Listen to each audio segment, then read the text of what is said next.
The Stay Zenithari with me, Empire I'm ruled stabilizing your core. 847 It hurts, but I star feel it systems working. for 3 Almost there, centuries. hold on. They Thank thought you. humans were expendable labor. They were wrong. In 72 hours, one salvage engineer proved humanity wasn't just survivors, we were the galaxy's last hope. This is how a man who fixed broken ships became the one thing empires feared most, a witness to their lies. The air still tasted like copper and burnt plastic. Garrett Thorne crouched beside a shattered cargo hauler scanner in one hand, plasma cutter in the other. The battlefield stretched for miles. Twisted metal, scorched earth. The kind of silence that comes after violence when even the wind holds its breath. 3 days since the shooting stopped. Just long enough for the bodies to disappear, but not long enough for the scavengers to pick everything clean. Perfect timing. He wiped sweat from his forehead with the back of his hand, leaving a streak of grease across sun-weathered skin. 38 years old, looked 50 in the right light. That's what 2 years of salvage work did to a man. That and losing the only person who ever made him want to stop. His scanner beeped. Power core 15 meters north. Still intact. Maybe worth 300 credits if he could extract it without frying the capacitors. 300 credits meant food for a week, fuel for the shuttle, maybe even a decent night's sleep in a real bed instead of the fold-out cot that smelled like hydraulic fluid and regret. He started moving boots, crunching on debris. The hauler's hull had collapsed inward, frame, bent like paper. Imperial artillery, clean, efficient, wasteful. They'd bombed this supply convoy into dust just to prove they could then left everything to rot. Standard procedure for the Zenithari Empire.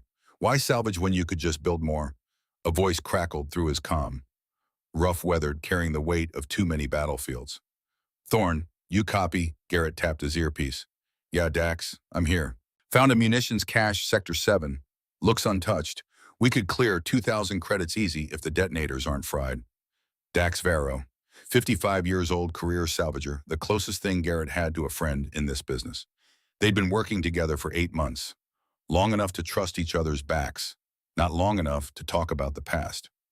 Copy that, Garrett said. I'll meet you there in 20. He clipped the scanner to his belt and started climbing over a collapsed bulkhead. His hands moved automatically. Check for weak points, test the metal, distribute your weight. Muscle memory from 15 years as a Navy engineer, back when he fixed ships instead of picking their bones. Back when he had a reason to care about tomorrow. The scanner beeped again. Closer now, 10 meters. He dropped into a crater, landed in a crouch. The power core sat half buried in dirt, still glowing faintly. Zenithari tech, military grade. The kind of thing that could get you arrested just for touching it, or rich if you knew where to sell it. Garrett pulled out his tools. Magnetic clamps, insulated gloves, bypass wire. He'd done this 100 times. Disconnect the primary feed. Bleed the capacitors. Don't rush. Rushing got you killed. His hands were steady. That was the thing about grief. Eventually it stopped shaking you. Eventually it just became background noise like tinnitus or the hum of a reactor. Always there, never quite loud enough to stop you from working. The core came free with a soft hiss. Clean extraction. No sparks, no alarms. Good. He was sliding it into his pack when the scanner went crazy. Not a beep. A scream, high-pitched, insistent, the kind of reading that made your stomach drop. Life sign, faint, fading, 200 meters east. Garrett froze. He stared at the scanner display. Human number, the biosignature was wrong. Too complex. Too other, alien. He looked across the battlefield. Nothing moved. Just wreckage and wind and the smell of old death. Walk away. That was the smart play. Life signs meant complications. Questions. Maybe prison, depending on which faction claimed this territory this week. The Empire didn't like people who interfered with their messes. The scanner beeped again. Weaker this time. Dying. Garrett closed his eyes. He saw Eliza. Not the way she looked at the end, pale and small in that hospital bed, but the way she looked on their wedding day. Laughing. Alive. Telling him he worried too much. You can't save everyone, Garrett, she'd said once. But you can save someone. He opened his eyes. Damn it. He grabbed his med kit and started running. The wreckage got worse the farther he went. Entire sections of the battlefield had been glass turned to black stone by concentrated plasma fire. Whatever happened here, it wasn't a skirmish. It was an execution. The life sign led him to a collapsed assault frame, one of those massive bipedal war machines the Empire used for shock troops. This one was gutted. Armor peeled back like a dissected insect. Cockpit destroyed. And underneath it, half buried in twisted metal, he found her. She was tall, humanoid, silver-gray skin marked with faint luminescent lines that pulsed weakly like a dying circuit board. Her armor was nothing he'd ever seen.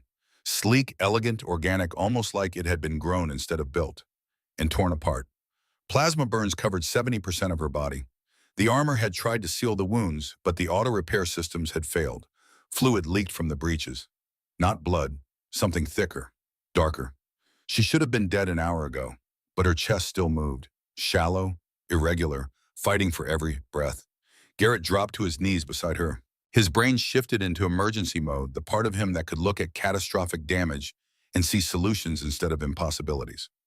Not a person, a system, a failing system that needed bypass protocols and jury-rigged fixes.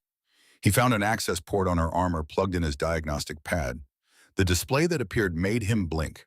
Stellarium alloy, quantum entangled circuitry, power distribution networks that shouldn't exist outside of theoretical physics papers.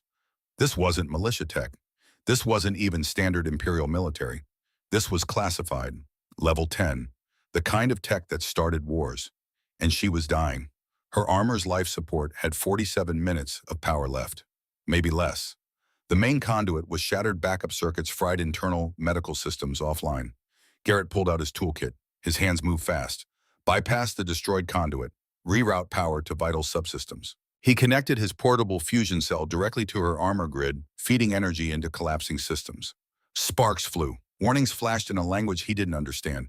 He ignored them. Her vitals spiked. Not good, but not flatline. He grabbed industrial repair foam, the stuff designed for hull breaches, and started sealing the armor gaps. It wasn't meant for biological systems, but it would stop pressure loss. Stop her from bleeding out. 14 minutes. He recalibrated her thermal regulation. Her core temperature was dropping. Shock. He fed more power into the heating elements. Watched the numbers climb. 23 minutes. Her neural activity was erratic. Damage to the connection pathways between armor and spine. He didn't have surgical tools. He had a multi-tool and a prayer. He jury-rigged an electromagnetic pulse generator from his scanner's power cell. Crude, dangerous. But it might stimulate the damaged tissue enough to bridge the gap. 31 minutes. The pulse fired. Her body convulsed. The luminescent lines on her skin flared bright, then dimmed to almost nothing. Garrett held his breath. Then her eyes opened. Gold. Pure, burning gold like molten metal. She stared at him. Through him. Her gaze was sharp, focused, the look of someone who'd been trained to assess threats in microseconds. You, she said. Her voice was rough, damaged, but the English was perfect. You should have left me. Garrett didn't move. Yeah, people keep saying that about me. She tried to sit up, failed.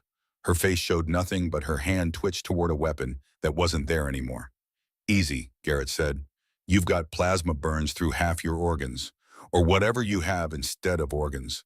Just stay still. She looked at him for a long moment, then her eyes unfocused like she was listening to something he couldn't hear. How long? She asked. Since the battle, 3 days. Since you found me, 49 minutes. And something changed in her expression. Not quite surprise, more like recalculation. You stabilized me. Barely. You need real medical attention. I'm just an engineer. An engineer. She said it like the word meant something different in her language. You used industrial tools on biological trauma. Yeah, well, desperate times. She was quiet for a moment. Then, what's your designation, Garrett Thorne? Salvager. Used to fix ships. Now I fix whatever pays. Salvager. Another long pause. You were not sent. Sent? No, I was looking for power cores. Scanner picked up your life sign. I should have ignored it. Why didn't you? Garrett looked at her. Really looked. Past the alien features, the silver skin, the impossible armor. He saw what he'd seen in every emergency room, every battlefield, med tent, every place where people fought to stay alive against impossible odds. He saw someone who wasn't ready to die. Because I couldn't, he said simply. She held his gaze, those gold eyes burning into him, searching for something. Deception, maybe? Hidden motives. Whatever she was looking for, she didn't find it. I am Liana Saren, she said quietly, and you have made a grave mistake, Garrett Thorne. His calm crackled. Dax's voice urgent. Thorne, where the hell are you? Sector 7 is clear. We need to move. I'm picking up scanner activity. Someone else is working this site. Garrett tapped his earpiece. Copy. I've got a situation here. Need 10 more minutes. What kind of situation, Sean? Garrett looked at Liana, at her armor, at the classified tech that could get them both killed. The kind we don't talk about on open channels. A pause, then, understood. 10 minutes, then we're gone. The comm went dead. Liana was watching him. You have a partner. Yeah, he will not approve of this. Probably not. You could leave me, take your salvage, disappear. Garrett started packing his tools. Already had this conversation with myself. I lost. You don't understand what you've done. I saved your life. You've endangered your own. He looked at her. Lady, my life's been endangered since the day I was born. That's what happens when you're human in a galaxy that thinks you're cheap labor. One more risk isn't gonna kill me. Something flickered across her face, almost like recognition. Cheap labor, she repeated softly. Before Garrett could respond, her armor made a sound. Not a beep, a chime. Clear, resonant, almost musical. Liana's entire body went rigid. No. The chime repeated, louder. No, no, no. Text scrolled across Garrett's diagnostic pad. He couldn't read the language, but he understood the symbol that appeared. A crown. What is that? He asked. Liana grabbed his wrist. Her grip was weak but desperate. The beacon. I disabled it. I made sure. What beacon? Emergency protocol. If my vital signs drop below critical thresholds, my armor broadcasts a distress signal. Garrett felt ice in his stomach. Broadcast to who? She looked at him. For the first time, he saw fear in those gold eyes. Everyone. The sky split open. 3 ships dropped out of fold space, materializing like metal thunderheads. Not cargo haulers, not merchant vessels. Warships. Zenithari Imperial Fleet. Sleek, predatory, bristling with weapons that could glass a city block in seconds. Garrett's scanner screamed. 3 contacts, closing fast. Thorn, Dax's voice nearly drowned out by static. What the hell did you do? I've got Imperial signatures across the board. Garrett grabbed Liana's arm, tried to lift her. She was heavier than she looked. The armor added weight. Can you walk? Barely. Then we're running. He got her upright. She leaned on him, one arm across his shoulders. They moved together, stumbling over debris. Every step sent pain across her face, but she didn't make a sound. Professional, trained. Whatever she was, she'd been through worse. The ships descended. Atmospheric engines roared. Displacement waves flattened the wreckage around them. Garrett's shuttle was 400 meters away. Might as well have been 400 miles. His comm crackled again. Dax's voice, but different now, cold, controlled. Garrett, listen to me very carefully. I'm at the shuttle. Engines are hot, but those ships are broadcasting a priority directive. They want whoever triggered that beacon. They want them alive. Yeah, I figured. They're offering amnesty to anyone who cooperates. Full pardon, clean record, 10,000 credits. Garrett kept moving. Dax, I'm not saying I'm taking it. I'm saying they're serious. Whatever you found, it's important. Liana spoke, her voice barely a whisper. He should take it. You both should. I'm not worth dying for. Garrett ignored her. Dax, fire up the engines. We're coming in hot. A pause, long enough to hurt. Then roger that. But Garrett, yeah, this better be worth it. The comm went dead. One of the ships landed 200 meters ahead, cutting off their path to the shuttle. The ramp dropped. Soldiers poured out. 20, 30, full combat armor, weapons raised. And in the center, one figure without a helmet. Tall, angular. Zenithari features sharpened by genetic modification. Eyes like chips of black ice. Admiral Corvin. Garrett had never met him. Didn't need to. Every salvager knew the name. The Empire's enforcer. The man who cleaned up messes that were too sensitive for public record. Corvin's voice boomed across the battlefield, amplified by suit speakers. Human, release the defector. This doesn't concern you. Garrett didn't stop moving. She's injured. She needs medical attention. She will receive it after you surrender her. How about you let me bring her to you? She can't walk on her own. How about you do as you're told? Garrett felt Liana tense. He'll kill you, she whispered. The moment I'm secure, you're a liability. Yeah, I figured that too. He looked around, wreckage everywhere. 3 ships, maybe 60 soldiers, 0 chance of fighting their way out. But fighting wasn't the only option. Garrett had spent 15 years in the Navy, another 2 in salvage. He'd learned one thing that separated the living from the dead. When you can't fight the enemy, fight the environment in. He tapped his comm. Private channel. Dax would hear. No one else. Dax, I need a distraction. Big one, 30 seconds. Dax's reply was immediate. Define big. Remember that munitions cache you found? A pause, then quietly, oh hell. 30 seconds. Garrett looked at Corvin, raised his voice. Okay, you win. I'm bringing her over. Just don't shoot. She's in bad shape. Corvin smiled. It didn't reach his eyes. Wise choice human. Garrett started walking toward them. Slow, careful, counting in his head. 28 seconds. The soldiers formed a perimeter. Weapons trained, fingers on triggers, 24 seconds. Liana's grip tightened on his shoulder. What are you doing, improvising? That's not a plan. Welcome to humanity. 18 seconds. Corvin held up a hand. The soldiers tensed. That's far enough. Put her down. Step away. She can't stand on her own. Then set her down gently. You seem concerned for her welfare. 12 seconds. Garrett lowered Liana to the ground. She looked at him, those gold eyes searching his face. Thank you, she whispered, for trying.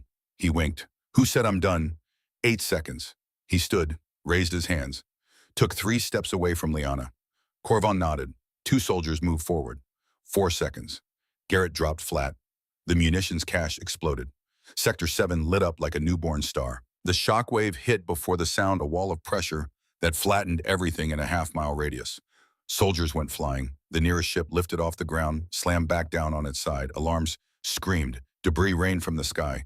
Garrett was already moving. He grabbed Liana, threw her over his shoulder in a fireman's carry. She was heavy. He didn't care. He ran. The world was noise and fire and chaos. Exactly what he needed. His comm crackled. Dax's voice laughing, actually laughing. I can't believe that worked. Shuttle, now 30 seconds out, west side of the crater. And Garrett, what? That was 2,000 credits of munitions. I'll buy you a drink. Another explosion, smaller, secondary detonations. The munitions cache had been bigger than they thought. Garrett vaulted over a collapsed wall. His lungs burned, his legs screamed. Liana was dead weight on his shoulders, her armor adding at least 50 pounds. He didn't slow down. Behind them, Corvin's voice cut through the chaos. After them, I want them alive. Weapons fire. Plasma bolts scorched the air. Garrett zigzagged, using wreckage for cover. A bolt hit the ground 3 feet to his left. Molten metal sprayed. He kept running. The shuttle appeared through the smoke. Beautiful, ugly, barely flight-worthy. Dax had the ramp-down engines screaming. Garrett charged up the ramp. Go, go, go! The shuttle lifted before the ramp fully closed. Garrett felt Liana rolling off his shoulders. The deck plating was cold against his face. He could taste blood. Didn't know if it was his. The shuttle's engines roared. Acceleration pressed him into the floor. Through the closing ramp, he saw Corvin standing in the wreckage watching them rise. Not chasing, just watching. Then the ramp sealed. The battlefield disappeared. Garrett lay there breathing hard. Every muscle hurt. His hands were shaking. Adrenaline crash. Liana was next to him. She'd managed to prop herself against the wall. Her armor was scorched, smoking. But she was alive. That, she said quietly, was insane. Garrett laughed. It hurt. Yeah, you could have died. Wouldn't be the first time. She looked at him, really looked, like she was seeing him for the first time. Why, she asked. You don't know me, don't know what I am. Why risk everything? Garrett pushed himself into a sitting position. His shoulder throbbed, probably pulled something. 2 years ago, he said, my wife got sick, cancer, treatable, except our insurance company decided the treatment was too expensive, not cost-effective. She died 3 months later. He met Liana's eyes. I stood there in that hospital, watching her fade, and I couldn't do anything. Couldn't fix it, couldn't save her. The system said she wasn't worth saving and I was powerless. He gestured at her. You were dying, I could help. Maybe I can't change the galaxy, but I could save one person. So I did. Liana was quiet for a long time, then she said very softly, your wife. What was her name? Eliza. She would be proud of you. Garrett felt something crack in his chest, the grief he kept buried under work and exhaustion and forward motion. He looked away. Yeah, maybe. The shuttle lurched. Dax's voice over the intercom. Hate to interrupt, but we've got a problem. Garrett hauled himself to his feet. What kind of problem? The kind where Imperial warships are still in orbit, and we're in a salvage shuttle that maxes out at 0.2 light speed. Can we jump to fold space? Not for another 6 hours. Drive needs to cool down. I pushed it too hard getting here. Garrett moved toward the cockpit. Liana tried to stand, failed. He grabbed her arm, helped her up. She leaned on him. They moved together. The cockpit was cramped. Two seats, displays everywhere, the smell of burnt wiring and coffee. Dax sat in the pilot's chair, 55 gray-haired, scarred hands on the controls. He didn't turn around. So, Dax said, want to tell me what the hell we just stole from the Empire? Garrett helped Liana into the co-pilot's seat. She collapsed into it, breathing hard. I am not stolen, she said. I am not property. Dax finally looked back. His eyes went wide. Holy shit, that's Imperial armor. Command level, you stole an Imperial officer. Rescued, Garrett corrected, and it's complicated. It's about to get more complicated. Dax pointed at the scanner. 3 ships just jumped in system. Not the ones from the surface. New contacts, bigger. Garrett looked at the display. 3 massive signatures, cruiser class, each one capable of reducing a planet to ash. They're not here for salvage, Liana said quietly. Then what are they here for? She looked at Garrett, fear and determination mixed in those gold eyes. Me. The scanner started screaming. All 3 cruisers had locked weapons. Dax's hands flew across the controls. Incoming transmission. Priority channel. It's Admiral Corvin. Garrett took a breath, put it through. Corvin's face filled the screen. Cold, controlled, furious. Garrett Thorne, I will give you one opportunity. Surrender the defector. We will forget this incident. You will receive a full pardon and 50,000 credits. You have 60 seconds to decide. Garrett looked at Liana, at Dax, at the scanner showing 3 warships capable of vaporizing them in an instant. Everything in his training, his experience, his survival instinct screamed at him to take the deal. He thought about Eliza, about standing in that hospital powerless. He thought about the choice he'd made on the battlefield. He looked at Corvin. No. Corvin's expression didn't change. You're making a mistake. Probably, but it's my mistake to make. You'll die for someone you don't even know. Garrett glanced at Liana. Seems like a good enough reason. The Corvin leaned forward. You have no idea what you're protecting. No idea what she is. Then why don't you tell me? A pause, long enough to be meaningful. Then Corvin smiled. It was a terrible thing. Ask her, he said. Ask her why the Empire wants her dead. Ask her what she really is. The transmission cut. Silence filled the cockpit. Just the hum of the engines and the beep of the scanner and the sound of 3 people breathing. Dax spoke first. So, anyone want to answer that question? Garrett looked at Liana. She was staring at her hands. The luminescent lines on her skin pulsed slowly, rhythmically. Liana, Garrett said quietly, what are you, She was silent for a long moment. Then she raised her head. Those gold eyes met his. 200 years ago, she said, the Zenithari Empire was fragmenting. Civil war, corruption. The Council of 7 ruled in name only. The galaxy was weeks from total collapse. She took a breath. A group of scientists created a solution, a shadow throne, a hidden ruler who could make decisions without political pressure. Someone who could govern in secret, maintain stability without becoming a target. Dax's voice was quiet. A puppet. No, not a puppet. Liana's voice hardened. An empress, with full authority, full power, invisible, untouchable. For 200 years I have ruled the Zenithari Empire, and no one knew. The words hung in the air like smoke. Garrett felt his brain trying to process, failing. You're the Empress. I was, until the Council discovered my identity, until they decided I was too dangerous to live. Dax laughed. It was a broken sound. We just rescued the secret ruler of the most powerful empire in the galaxy. Former ruler, Liana corrected. If Corvin succeeds, there will be no empire, only chaos. The scanner screamed again. The 3 cruisers were moving, forming an intercept pattern. Garrett looked at the display. At the impossible odds. At the choice that wasn't really a choice at all. He thought about Eliza's voice. You can't save everyone, but you can save someone. He turned to Dax. How long until the full drive is ready? 5 hours, 42 minutes. And how long and until those ships are in weapons range? 12 minutes, Garrett nodded slowly. Okay, then we've got 12 minutes to figure out how to not die. Liana spoke. There is no way to not die. They will destroy this ship. You should have taken the offer. Yeah, probably. Garrett looked at her. But here's the thing. I've spent 2 years not caring if I lived or died. 2 years just going through the motions. And in the last hour, I've felt more alive than I have since Eliza passed. He smiled. It was tired, real. So if I'm going out doing something that matters, saving someone who needs it. Liana stared at him. Something changed in her expression, like a wall coming down. You are either very brave, she said softly, or very foolish. Can't I be both? Despite everything, she almost smiled. The scanner beeped. 8 minutes to weapons range. Dax was running calculations on his display. I might have something. It's stupid. Probably won't work. Garrett leaned over. I specialize in stupid. What have you got? Dax pulled up a star map. Theta 9 is near the Veil Nebula. Dense particle clouds, magnetic interference. Sensors go half-blind in there. If we can reach it before they catch us, they'll lose lock. Maybe, if we're lucky. And if we're not lucky, we fly blind into a cloud full of stellar debris and die in a slightly different way. Garrett looked at Liana. Your call. You're what they want.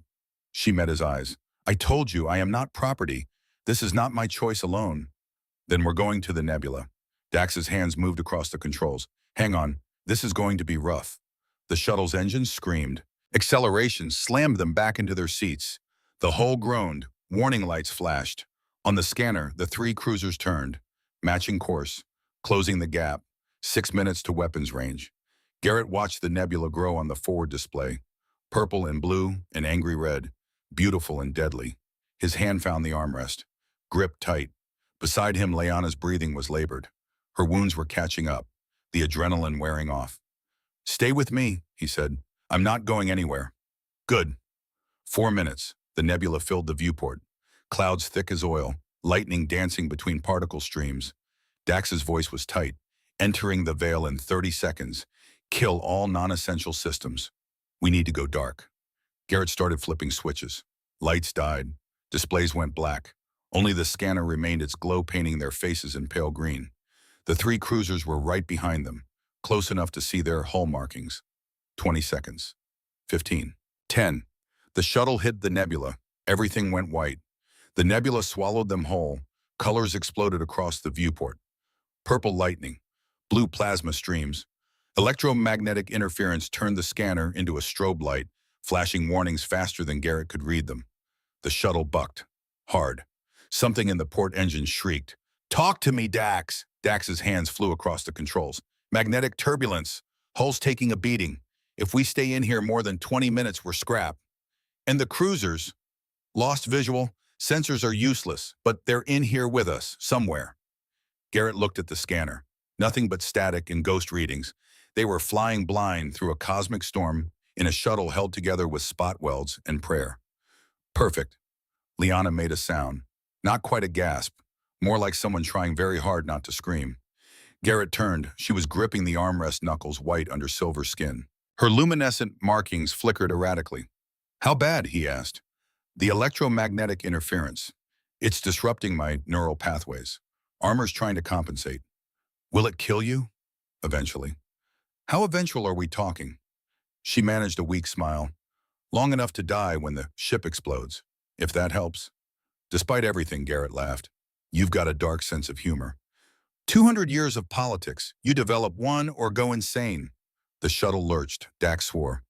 Debris field ahead. I can't see it, but I can feel it. We need to get out of this cloud. If we leave, the cruisers will find us. If we stay, the nebula will kill us. Pick your death. Garrett looked at the scanner, at the useless static, at the impossible choice. Then he noticed something. The static wasn't random. There was a pattern, faint, repeating. Dax, you seeing this? Seeing what? The interference pattern. It's not natural. Something's broadcasting. Dax leaned closer. His eyes narrowed. Son of a bitch, you're right. That's a navigation beacon. Old one. Pre-Empire frequency. How old? 50 years, maybe more. Liana's voice was quiet. There was a human colony in this sector. New Horizon. The Empire relocated them in the expansion. Garrett heard something in her tone. Relocated. That's what the official records say. What do the unofficial records say? She was silent. Garrett turned to Dax. Can you follow that beacon? Maybe, if the station's still there. If it's not full of holes. If the docking systems still work. If... Dax. Yeah, I can try. The shuttle changed course, chasing a ghost signal through a cosmic storm. 10 minutes of white-knuckle flying. The hull groaned. The port engine coughed. Alarms screamed and died and screamed again. Then the static cleared. A structure appeared on the scanner. Massive, cylindrical, rotating slowly in the particle clouds. New Horizon Station. Dead. Dark. But intact. Docking port's still there, Dax said. Outer doors are open. Either an invitation or a trap. Only one way to find out. Dax brought them in. Slow. Careful. The shuttle's landing gear kissed the docking clamps. Magnetic seals engaged with a clunk that echoed through the hull. Silence. Just the hum of the engines winding down and the creak of metal settling. Garrett unbuckled. His legs were shaky, adrenaline crash. He'd been running on fumes for the last hour. Atmosphere, he asked. Dax checked the scanner. Station's holding pressure, breathable, barely. Temperature's cold. Power's minimal. Life support's running on emergency reserves. So it's a tomb. Yeah, but it's our tomb for the next few hours. Those cruisers won't find us in here. Garrett helped Liana stand. She was weaker. The nebula had taken its toll. Can you walk? If I must. You must. They moved through the shuttle. Dax grabbed a portable scanner and a plasma pistol. Garrett took his toolkit and a flashlight. Liana took nothing. Her armor was her weapon and her prison. The airlock hissed open. New Horizon Station waited on the other side.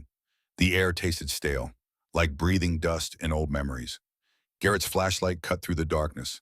The docking bay was enormous, built for commercial haulers, supply ships, civilian traffic that would never come again. Everything was exactly where people had left it.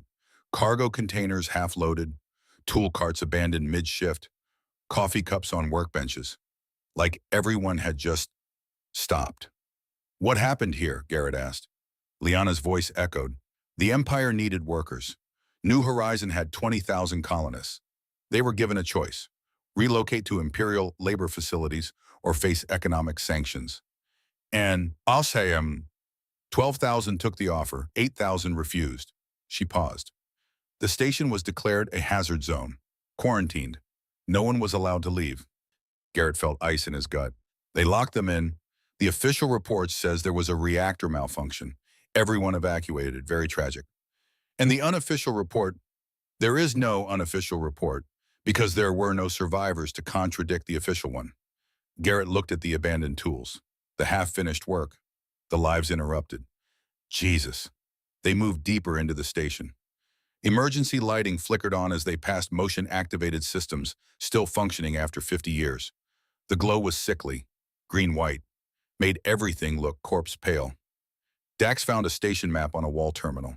Command center's 3 levels up. If the QEC transmitter's still operational, that's where it'll be.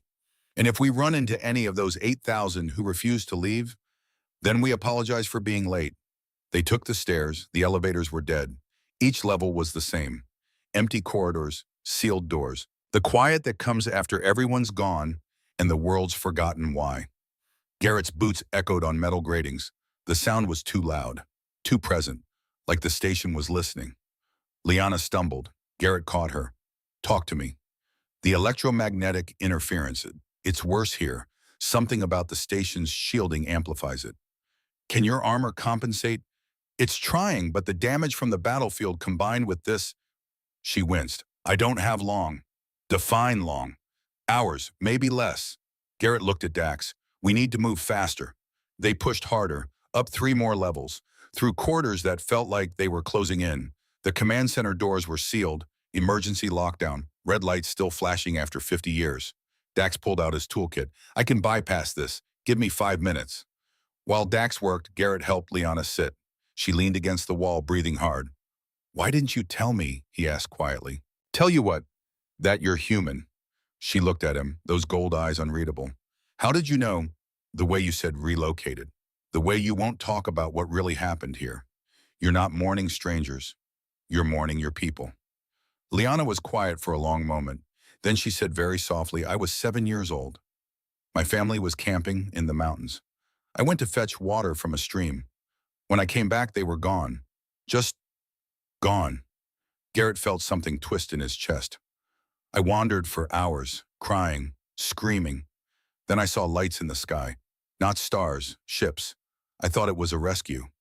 She laughed. It was a broken sound. The Zenithari found me, took me, studied me. They wanted to understand human cognition, human adaptability. Could a primitive species be elevated? Could they be trained to think like imperial citizens? They experimented on you. They educated me, augmented me, extended my lifespan, made me this. She gestured at her armor, at herself. I was their success story, proof that humans could evolve, could be useful. Then why make you empress? Because I was brilliant, ruthless, unmarred by imperial politics. I could make decisions the council couldn't, end conflicts they were afraid to touch. I ruled for 200 years, and I did it well. Her voice cracked. But I forgot Garrett. I forgot where I came from. Forgot what they did to my family. Forgot the 20,000 colonists on stations like this one. I became the thing I should have fought. Garrett sat beside her. You were a child. They took that choice from you, Dawn.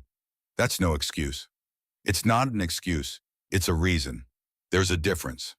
The door hissed open. Dax stepped back, tools in hand. We're in. The command center was enormous. Workstations everywhere, dark screens, dead terminals, and in the center, one console still glowing. The QEC transmitter, quantum entangled communication. Instantaneous across any distance. Impossible to jam. Impossible to intercept. And completely functional. How is this still working? Dax asked. Garrett moved to the console. Emergency protocols. QEC systems have independent power, designed to survive anything. Someone wanted to make sure calls for help could always go out. He started typing. The interface was old, human design, Earth standard.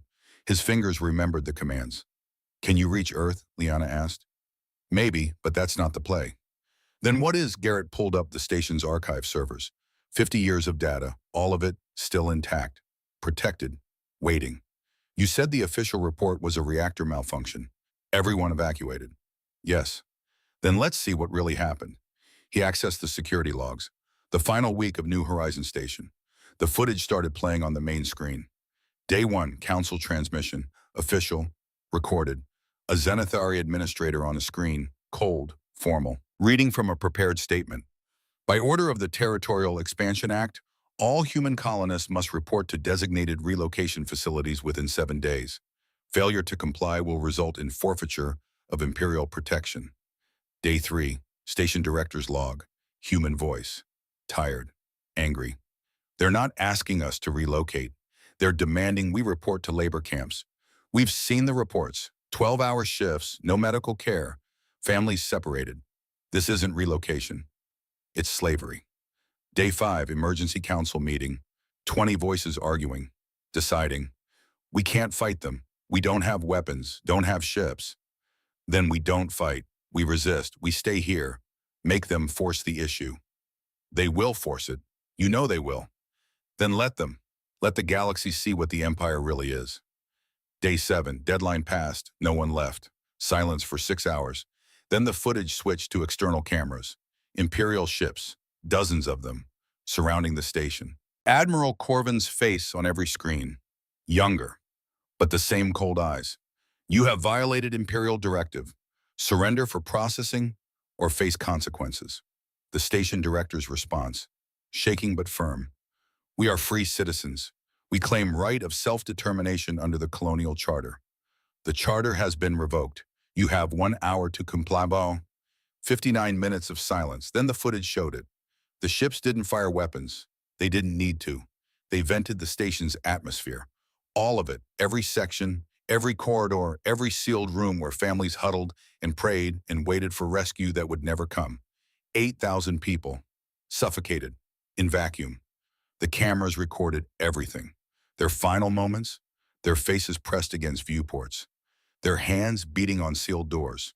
23 minutes from first breach to last death. The footage ended. The command center was silent. Garrett felt sick, physically sick. His hands were shaking. Dax's voice was barely a whisper. They killed them all. Liana had her eyes closed. Tears ran down her silver skin. I knew. In my heart I knew. But I told myself it was policy, necessary, the price of stability. She opened her eyes. I told myself lies so I could sleep at night. Garrett stood. His legs were unsteady. How many others? How many stations like this? 47, Liana said quietly. Over 200 years. 200,000 humans vanished into labor facilities. Maybe a third are still alive. Jesus Christ. This is what I ruled, Garrett. This is the empire I maintained. Efficient, stable, built on the bodies of your people.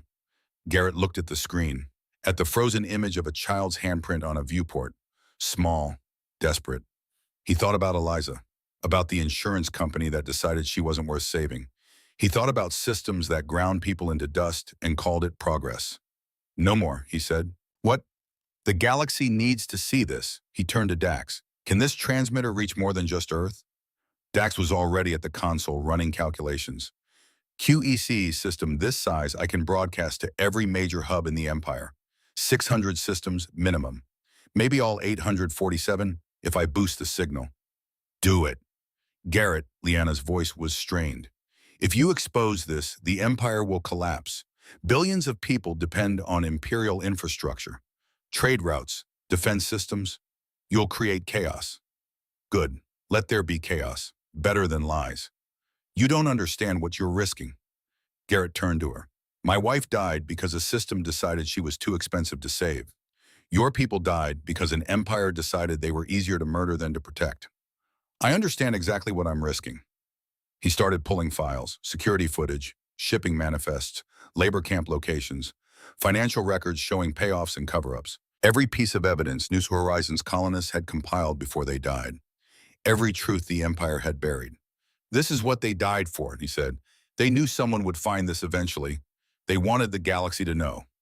Dax was setting up the broadcast parameters. This is going to take 20 minutes to compile. And once we start transmitting, every ship in the sector will triangulate our position, including the 3 cruisers in the nebula, especially them. How long until the transmission finishes? 12 minutes, if nothing goes wrong. Garrett looked at Liana. You have a vote. This is your empire, your legacy. Once this gets out, you'll be connected to every crime, every cover-up. She met his eyes. I've lived 200 years carrying this weight. Maybe it's time someone else knew how heavy it was. That's a yes. That's a yes. Garrett nodded. He started the compilation sequence. Files streamed across the screen. Gigabytes of data. Decades of evidence, the truth finally coming to light. Dax's scanner beeped. We've got a problem. What kind? Energy signature. 300 meters spinward. Something just powered up. Garrett's hand went to his sidearm. The station's been dead for 50 years. What could power up? That's the question. Another beep. Closer. 100 meters. Then the lights went out. Not the emergency lights. Everything. Total darkness. Garrett's flashlight snapped on. The beam cut through black. Showed nothing but empty corridor. Dax. I'm here. Console's still running on its own power, but something's draining the station grid. The console beeped. Warning, Dax swore. Quantum jammer. Someone's activating a quantum jammer. I thought you couldn't jam QEC. You can't, not normally, but if you create a localized quantum interference field, you can disrupt the entanglement. Basically cut the connection before the message sends. How long do we have? Jammer's at 30% power. Interference starts at 70. 4 minutes, maybe 5. Garrett's mind raced. Can we stop it? Not from here. You'd have to physically disable the jammer, and I don't know where it is.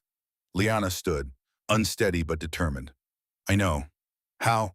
The jammer's using the station's power grid. That kind of draw, there's only one place with enough capacity, the main reactor level. You can barely walk. Then I'll crawl. Garrett looked at Dax. Keep the broadcast ready. The second that jammer goes down, you send everything. And if it doesn't go down, then we die knowing we tried. He grabbed Liana's arm. Together they moved toward the door. Dax called after them. Garrett, whoever activated that jammer, they're still on this station. I know. Be careful. Always am. They ran down 3 levels. Through corridors that felt like they were breathing, the station creaked and groaned around them. Liana was fading. Each step took effort, but she didn't stop, didn't slow. Why are you doing this? She asked between breaths. I told you I can't fix every broken system, but I can fix this one. You'll die. We'll both die. Maybe, but at least the truth gets out. That's not a comfort. Comfort's overrated. They reached the reactor level. The doors were open. Emergency lighting flickered. And in the center of the chamber, standing beside a massive piece of equipment that shouldn't be there, was Admiral Corvin. He wasn't alone. 20 soldiers, full combat armor, weapons raised, and behind them in a cargo area, 200 people in chains. Humans. Garrett stopped. His hand went to his sidearm. Corvin smiled. Garrett Thorne, I was wondering when you'd arrive. You were waiting for us. Of course, the station's beacon led you here. The functional QEE transmitter, the convenient archive of evidence. He gestured around. All of it. Bait. Garrett felt his stomach drop. You wanted us to find this. I wanted Liana Saren to find this, to be confronted with her legacy, to see the cost of her rule. Corvin's smile widened. The fact that you came along was unexpected, but useful. The jammer, insurance, can't have you actually broadcasting before I'm ready. He checked a wrist display, which should be in approximately 2 minutes. Garrett looked at the prisoners, humans, young, old, families, all of them staring with hollow eyes. Who are they? Labor camp survivors, from the New Horizon incident and others like it. I've been collecting them for months, preparing. For what? For this. Corvin gestured to Liana. You wanted to expose the Empire's crimes, show the galaxy what we've done to humanity. Perfect. I'll help you. Liana's voice was steel. You're going to execute them. On camera, broadcasting to every system, while blaming you. Understanding hit Garrett like a hammer. You're staging a coup. I'm restoring order. Liana Saren, the human pretender, will be revealed as the architect of humanity's suffering. She ordered the camps, the relocations, the murders, and when the galaxy sees her true nature, they'll beg me to take control. They'll never believe it. Won't they? She is human. She did rule in secret, and when I broadcast her execution alongside these prisoners, the narrative writes itself. Corvin's eyes were ice. The council will fall. The Empire will unite under military control. Humanity will be classified as hostile, and billions of humans across the galaxy will face the consequences. Garrett's hand tightened on his sidearm. I won't let you. You can't stop me. You're one man with a salvage toolkit and delusions of heroism. I have an army. 20 soldiers, 200 hostages, one quantum jammer between them and the truth. Impossible odds. Garrett had faced worse. He looked at Liana. She met his eyes. Understanding passed between them. You asked why I'm doing this, Garrett said quietly. Yes. 2 years ago, I lost everything. I've been dead inside ever since, just going through motions. But today, he smiled, today I remembered what it feels like to give a damn about something. He turned to Corvin. You made one mistake. What's that? You assume I care if I die. Garrett drew his sidearm and fired, not at Corvin, at the quantum jammer's power conduit. The shot hit dead center. Sparks exploded. The jammer screamed and died. Corvin roared, Kill them! Garrett dove, pulling Liana down. Plasma bolts scorched the air above them. And somewhere 3 levels up in a command center with a functional QEC transmitter, Dax hit send. The broadcast went out. All of it. Security footage, manifests, financial records, testimonies from the dead. 600 star systems received it simultaneously. Trade hubs, military stations, civilian networks, news outlets, government councils. 847 worlds learned the truth in the span of 12 seconds. The Zenithari Empire had built itself on slavery, on murder, on the systematic destruction of human colonies. And Empress Liana Saren, human herself, had ruled while it happened. The galaxy's quantum networks lit up like fire. Transmissions, demands for explanation, outrage, shock, denial. In the reactor chamber, Corvin's comm exploded with incoming messages, hundreds of them, thousands. His plan was unraveling in real time. Garrett didn't wait. He grabbed a plasma grenade from a fallen soldier's belt, threw it toward the jammer's remains. Close your eyes. The grenade detonated. White light. Thunder. The shockwave hit like a physical wall. When Garrett's vision cleared, half the soldiers were down. The others were disoriented, scrambling. Corvin was already moving toward the prisoners. Weapon raised. If I can't have my coup, he snarled, then I'll settle for revenge. Garrett ran, his legs pumped, distance closing. Corvin's finger tightened on the trigger. Liana stepped between them. Her armor was damaged. Her body was failing. But she stood in arms spread, a shield of flesh and metal. No more, she said. Corvin fired. The plasma bolt hit her chest, punched through armor, through flesh, through the body that had ruled an empire for 2 centuries. She fell. Garrett caught her. They went down together. Her weight was nothing. Everything. Liana, she coughed, blood on her lips, silver and red. Did it work, the broadcast? Garrett looked at his comm, signals everywhere. The entire galaxy was receiving. It worked. She smiled. Good. Her armor was dying, the luminescent lines flickering, fading. Stay with me. Too late. Her hand found his, gripped weak. But I'm glad. Glad I met you. Glad I remembered what it means to be human. You're not dying. I didn't save you just to lose you now. You didn't save me, Garrett. You freed me. Her eyes closed. The lights went out. Garrett knelt there holding a dead empress, while around him soldiers lowered their weapons and prisoners wept, and Corvan screamed into his comm about damage control and spin. But it was too late for spin. The truth was out, and the galaxy was listening. Dax's voice crackled through Garrett's earpiece. Garrett, I'm seeing massive fleet movements, ships jumping in system, dozens of them. Garrett didn't move. Couldn't move. Ours or theirs? I don't know. Transponder codes are... Wait, holy shit. What? They're not empire, they're independent. Free colonies, merchant fleets, every species the empire ever screwed over. Dax's voice was awed. They're responding to the broadcast. They're coming here.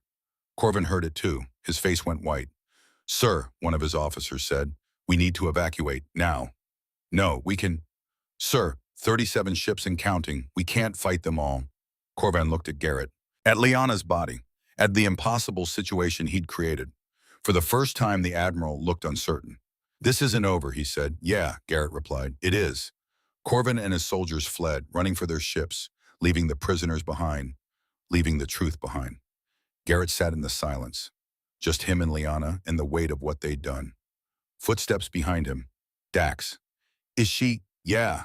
Dax was quiet for a moment. Then she saved those people. All 200. I know. The broadcast is everywhere, every network. The Empire's in K. Systems are seceding. The Council's trying to respond, but they can't control the narrative. Good. Garrett, you did it. You changed everything. Garrett looked at Liana's face. Peaceful. Finally at rest. We changed everything, he said quietly. He stood. His body ached. His hands shook. But he stood. The prisoners were watching him. 200 pairs of eyes, waiting. Garrett cleared his throat. I'm Garrett Thorne. I'm human. Like you. And you're free now, all of you. Ships are coming. They'll get you home. Get you medical care. Get you whatever you need. An old man stepped forward, tears on his face. Is it true what the broadcast said, that the Empress was one of us? Garrett looked down at Liana. Yeah, she was one of us. And in the end, she remembered what that meant. The old man knelt, then another, then all of them. 200 people kneeling before a dead empress who'd been a stolen child. Mourning, honoring, forgiving. Garrett turned away. He couldn't watch. His comm beeped. Incoming transmission. Fleet-wide broadcast. A voice he'd never heard. Female. Authoritative. This is Captain Miravaro of the independent vessel Resolute. We received your transmission, Garrett Thorne. On behalf of the Free Colonies Coalition, we're offering asylum and protection. Is Empress Saren alive? Garrett looked at Liana one last time. No, he said. She's gone. Oh, a pause. And then who's in command? Garrett almost laughed. No one. That's kind of the point. We need someone to coordinate. Someone who knows what happened here. Then get someone else. Mr. Thorne, you expose the Empire's greatest crime. Whether you like it or not, you're at the center of this. I'm a salvager. That's it. Then fix this. The galaxy's breaking. It needs someone who gives a damn. Garrett closed his eyes, thought about Eliza, about Dax, about Liana and her 200 years of burden, about the choice between walking away and doing something that mattered. He opened his eyes. What do you need? 37 ships became 100 within an hour. Garrett stood in New Horizons' observation deck watching them arrive. Merchant vessels, colony ships, independent haulers, even a few military frigates that had broken from Imperial command. Every species the Zenithari Empire had ever exploited converging on a dead station because a salvager had told the truth. Dax stood beside him, scanner in hand. I'm reading transponders from 73 different systems. This isn't a fleet. It's a movement. A movement needs a leader. Yeah, they think they have one. Garrett's comm chimed, the voice from earlier, Captain Miravaro. Mr. Thorne, my shuttles are landing. We're evacuating the prisoners. Medical teams are standing by. Copy that. And we need to talk, face to face. Garrett looked at his reflection in the viewport, grease-stained, exhausted. A man who'd spent 2 years trying to disappear and somehow become the center of everything. Yeah, he said quietly. I figured. Miravero was 50, maybe 55. Gray hair pulled back in a tight bun, eyes that had seen combat and come out harder. She wore a captain's uniform from no military Garrett recognized.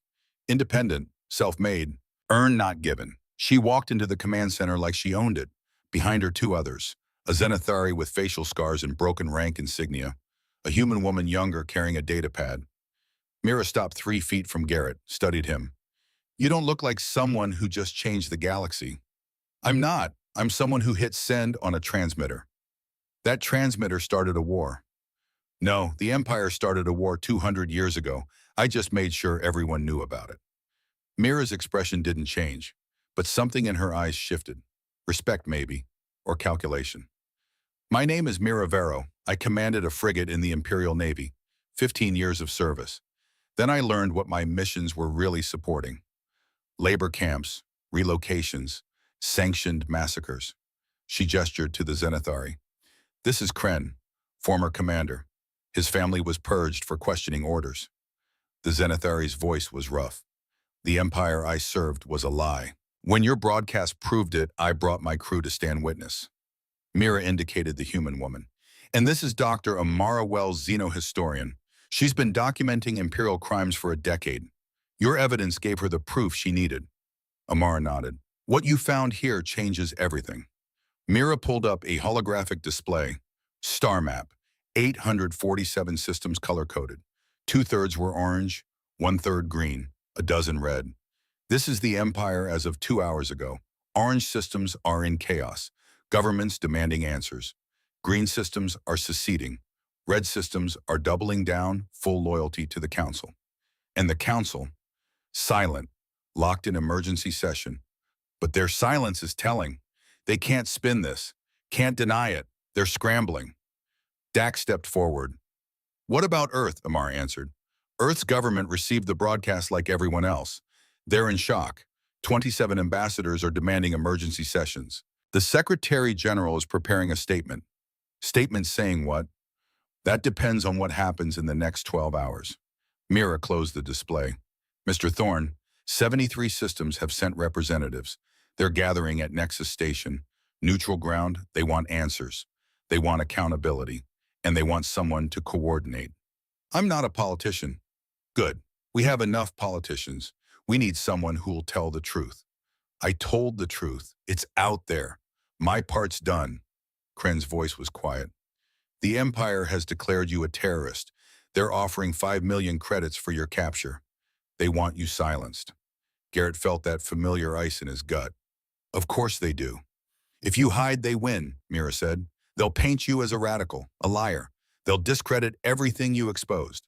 And if I don't hide, then you face them, publicly, at Nexus Station. Let the galaxy see that you're not afraid. Garrett looked at the star map, at the chaos he'd created, the necessary chaos. He thought about Liana, about her 200 years carrying the weight alone. When do we leave? He asked. Nexus Station was everything New Horizon wasn't. Alive, thriving, neutral ground by treaty belonging to no faction. A place where trade happened, deals were made, and species who'd kill each other anywhere else could share a drink. Today was something else. A courtroom, a tribunal, a reckoning. Garrett's shuttle docked in Bay 12. Mira's crew escorted him through corridors packed with beings from 100 worlds. They stared, pointed, whispered. The human who exposed the Empire. The salvager who changed everything. The fool who thought truth mattered more than survival. They reached the Grand Assembly Hall, massive, built for gatherings of thousands. Today it held representatives from 73 systems with billions watching the broadcast. Garrett stopped at the entrance. His hands were shaking. He shoved them in his pockets. I'm not ready for this. Mira's voice was firm. No one ever is. She led him inside. The hall fell silent. Garrett walked to the center platform, alone, exposed. A man in salvager's coveralls standing before governments and empires. A voice boomed from the council seats. Zenithari, old, authoritative.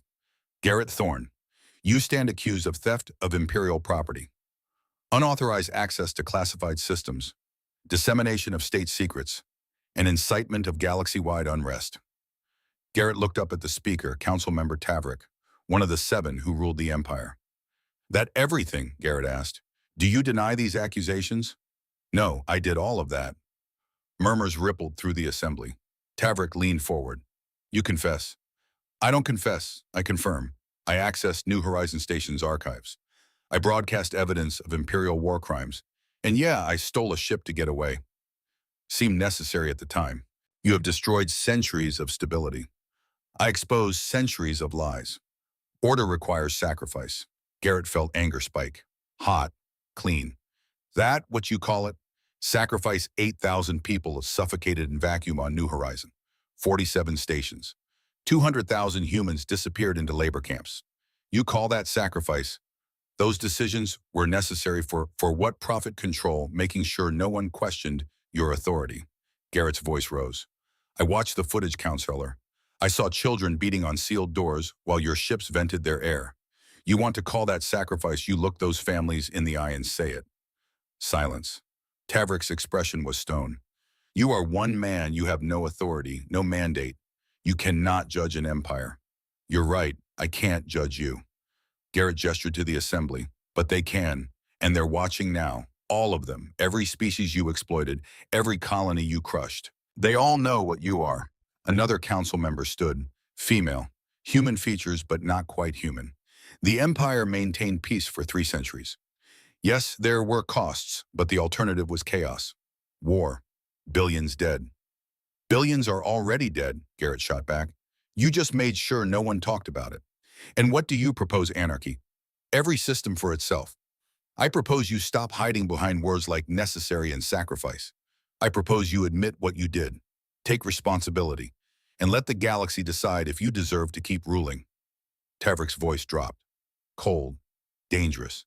You forget yourself human. You are not a representative. Not a leader. You are a criminal who got lucky. Maybe, but I'm a criminal who told the truth. What are you?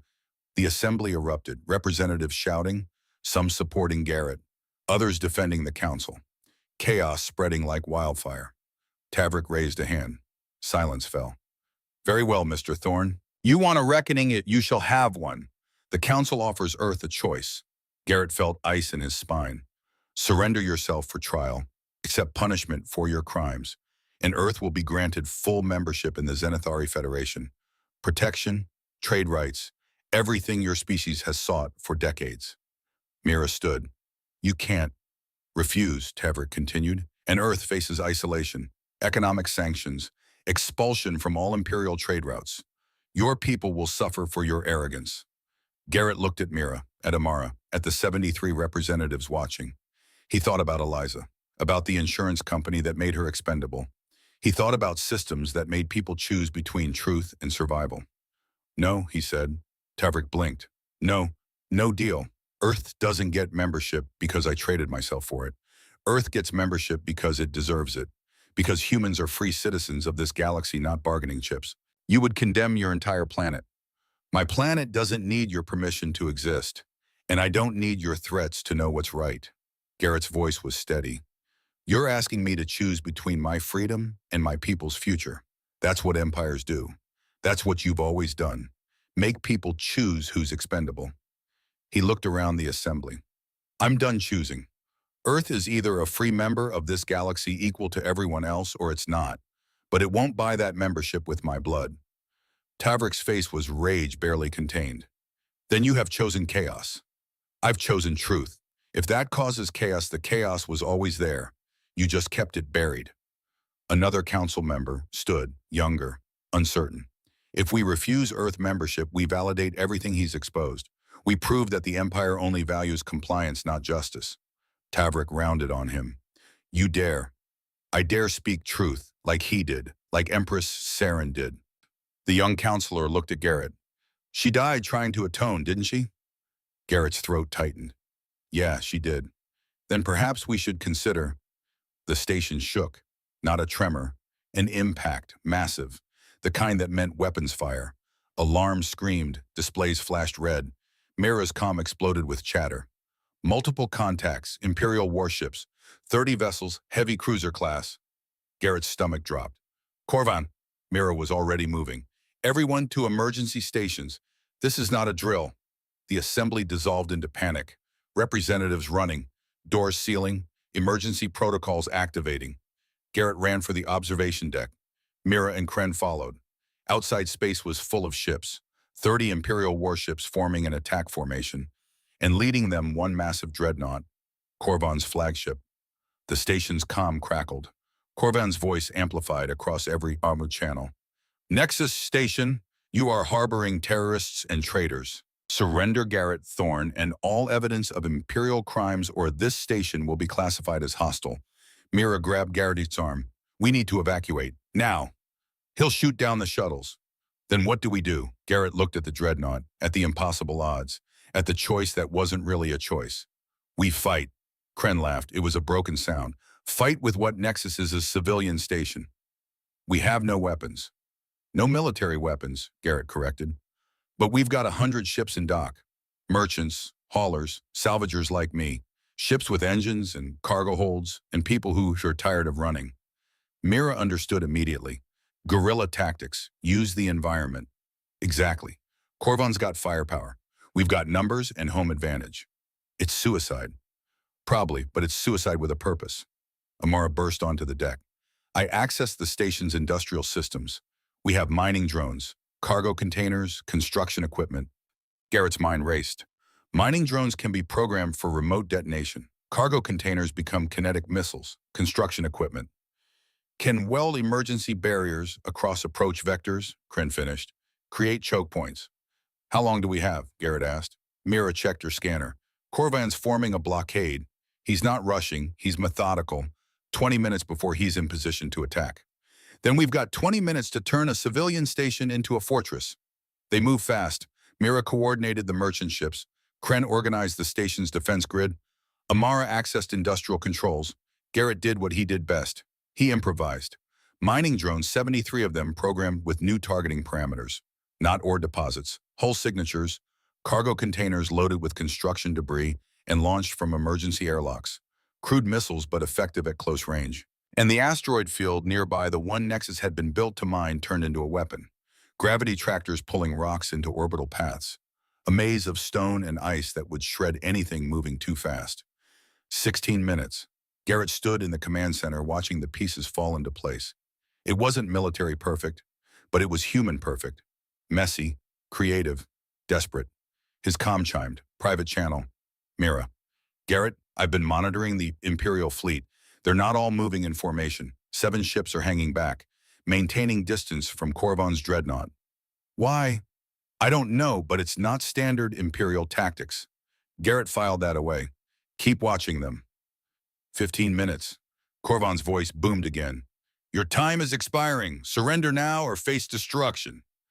Garrett grabbed the station-wide comm. Attention all ships. This is Garrett Thorne. I know what you're thinking. That this is my fight. That you can walk away, and you can. No one will blame you. He paused. But if you stay, we might survive. We might prove that standing up to tyranny isn't suicide. It's the only way tyranny ends. Silence. Then one ship broke formation. A merchant hauler, moving into defensive position, then another, a colony transport, then 10, 20, 50.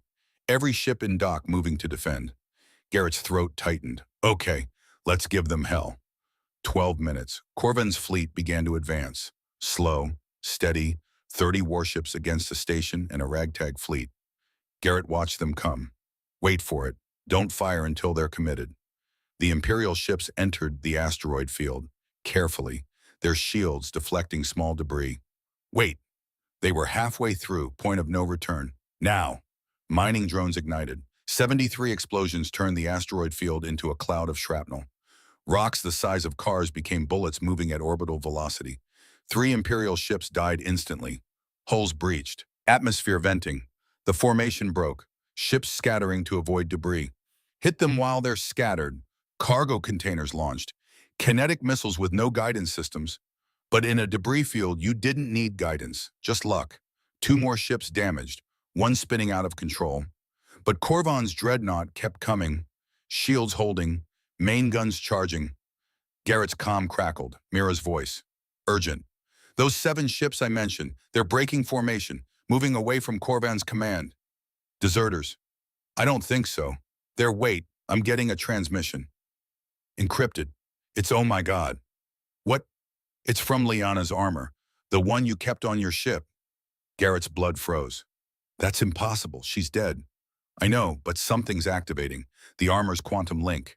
It's broadcasting. On the command center's main screen, an image appeared. Liana. Not alive. Not exactly, but her consciousness preserved in the armor's quantum network. A ghost in the machine, speaking across the Imperial fleet's encrypted channels. Her voice was distorted, digital, but unmistakable.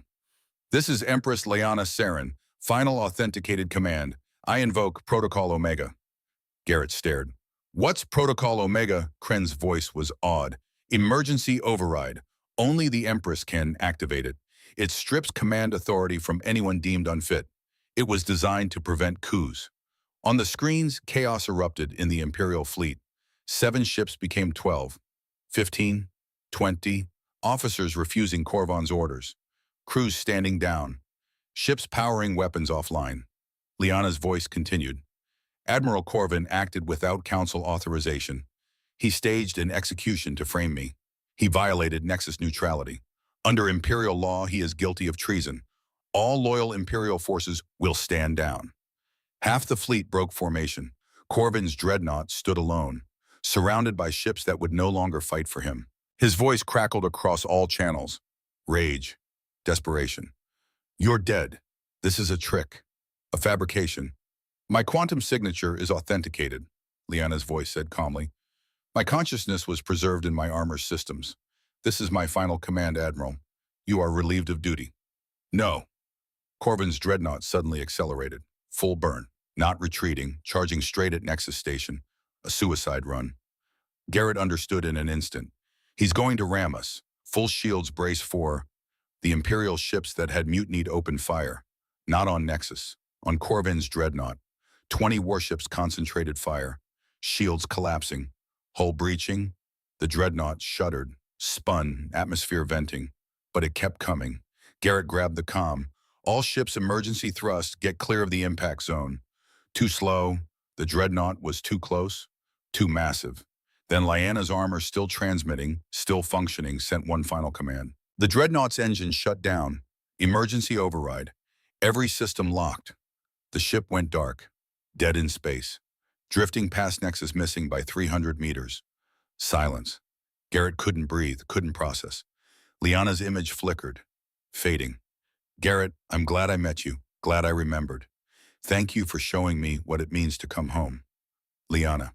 The armor's power is depleted. I can't maintain this connection, but I wanted you to know. You didn't just save me. You saved who I was supposed to be. The image dissolved into static. The command center was silent. Then Mira's voice. Quiet. Korvan's dreadnought is disabled. His crew is surrendering. And the Imperial ships that mutinied are requesting permission to dock. Garrett leaned against the console. Exhausted. Alive. Permission granted. 3 hours later, Garrett stood in the docking bay of Korvan's dreadnought. The Admiral was in restraints, face bloody, uniform torn, surrounded by his own crew who'd turned on him the moment the ship powered down. Garrett walked up to him, met his eyes. You destroyed an empire, Korvan said. Hollow, defeated. No, I exposed what it always was. You destroyed it by being exactly what you pretended to fight against. The galaxy needed order. The galaxy needed justice. There's a difference. Korvan laughed bitterly. Justice from a salvager. Yeah, turns out salvagers see the wreckage empires leave behind. Makes it hard to believe in their promises. 2 guards led Korvan away. To a cell, to trial, to whatever came next. Garrett didn't watch him go. Theta 7, different wreckage, same job. Garrett's shuttle touched down on scorched earth. He grabbed his toolkit, stepped out into silence. The war here had ended weeks ago. Local dispute, nothing galaxy-shaking, just more broken things waiting to be fixed or forgotten. His scanner beeped. Power cores, intact shielding. Maybe 800 credits worth of salvage if he worked fast. He started walking. Halfway to the first target, his comm chimed. Dax. Thorn, you copy? Yeah, I'm here. Got a contract offer, big one. Commonwealth wants someone to survey old Imperial labor camps, catalog survivors, coordinate returns. What's the pay? 50,000 credits, plus full support, medical teams, transport. Garrett was quiet. It's good work, Dax continued. Meaningful work, and they specifically asked for you. Tell them no. Garrett, I'm a salvager, Dax. That's what I'm good at. That's what I do. A pause. You changed the galaxy. I told the truth. The galaxy changed itself. You're too humble. I'm exactly humble enough. Those people need someone who will give them everything. I'm not that guy. I'm the guy who shows up after everything's broken and sees what he can fix. And that's enough. Garrett looked at the wreckage around him, at the power cores waiting, at the small fixable problems that made up a life. Yeah, it's enough. All right, I'll tell them. But Garrett, what? You're still invited to the Commonwealth anniversary ceremony. Next month, Nexus Station, big event, everyone's going to be there. I'll think about it. You won't go? Probably not, Dax laughed. Fair enough. Stay safe, brother. You too. The comm went dead. Garrett reached the first power core, knelt beside it, pulled out his tools. The work was familiar, comfortable. Disconnect the feed, bleed the capacitors, extract clean. No galaxy-shaking choices, no impossible odds. Just a man and a broken system and the quiet satisfaction of making something work again. His scanner beeped. Life sign, faint, 200 meters north.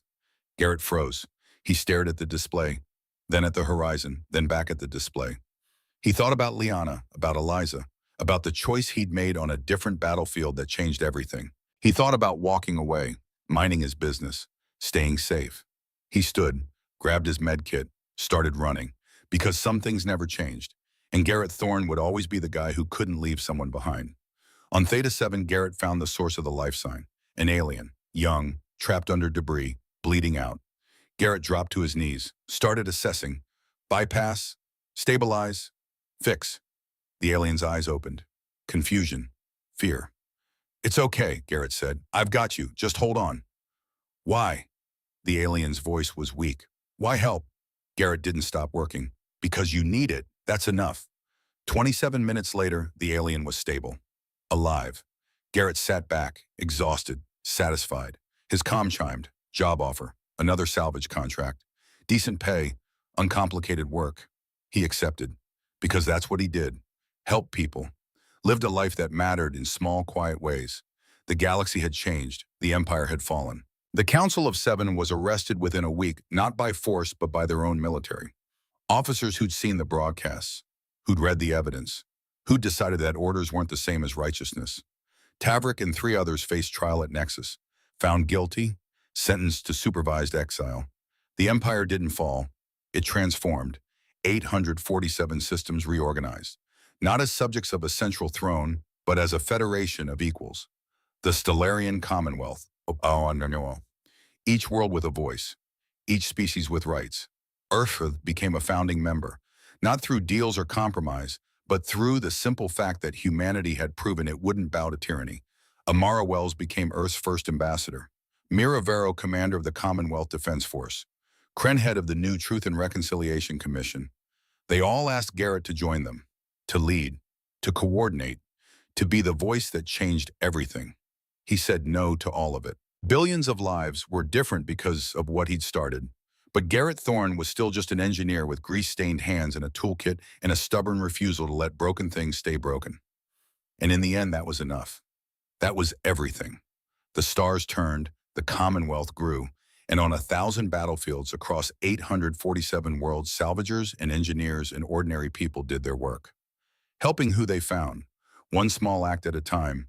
They thought humans were expendable labor. Primitive, insignificant. They were wrong. Humanity wasn't soldiers, wasn't conquerors.